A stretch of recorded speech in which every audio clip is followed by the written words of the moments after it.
Hello everyone, my name is History Nuggets, and today we will be talking about the Third Intermediate Period of Egypt and the Late Period of Egypt.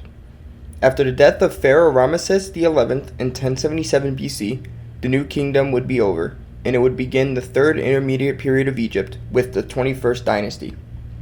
The 21st Dynasty of Egypt would see the country losing kingship, losing its one mighty grip on Thebes, and priests becoming more and more powerful. Mendes I, the next ruler of Egypt, would rule from Tanis, but only had control of southern Egypt. The high priest of Amun at Thebes would control Middle and Upper Egypt. The 22nd and 23rd dynasties would see the country reunited under Shoshenq in 945 BC. Originally from ancient Libya, this reunification saw massive stability for over a century, eventually ending with Othorcan II, leading to another split in Egypt, with Teglat II and Orsakan III ruling the regions. A civil war in Thebes would see ruling disputes, eventually leading to the 23rd dynasty of Egypt, where Orsakan III would rule. While incredibly short, this kingdom would be stable for 3 leaders, leading to Rudoman viewing the kingdom fracture after this death, with the rise of local city-states such as Heliopolis, Nimlit, and Ini.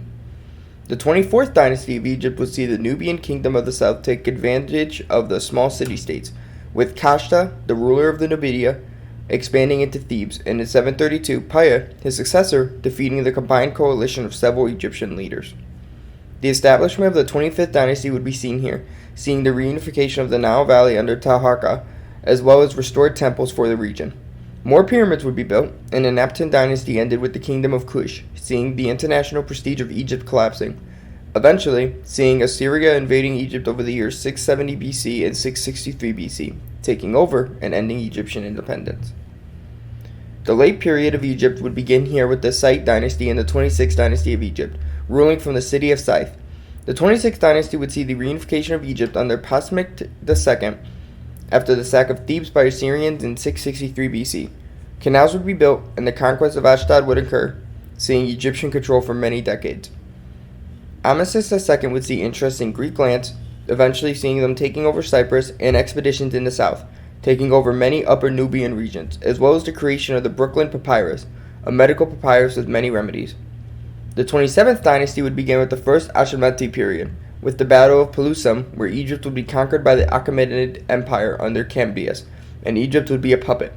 Persian emperors such as Darius the Great would rule Egypt, eventually seeing Egyptians revolt against Persian rule.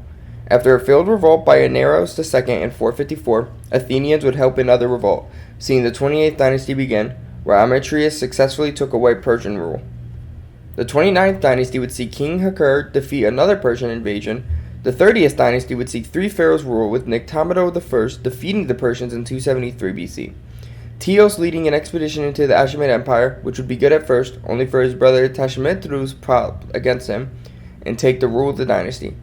Nectabano II would take control, where he would oversee the annexation of Egypt by the Achaemenid Empire once more. The last dynasty would see the 31st under Persian rule once more, seeing this rule eventually end with the Achaemenid Empire dying under Alexander the Great, who would oversee the beginning of the Hellenistic rule in Egypt, which would see stabilization in Egypt and the eventual Ptolemaic kingdom. This is History Nuggets. Thank you for watching.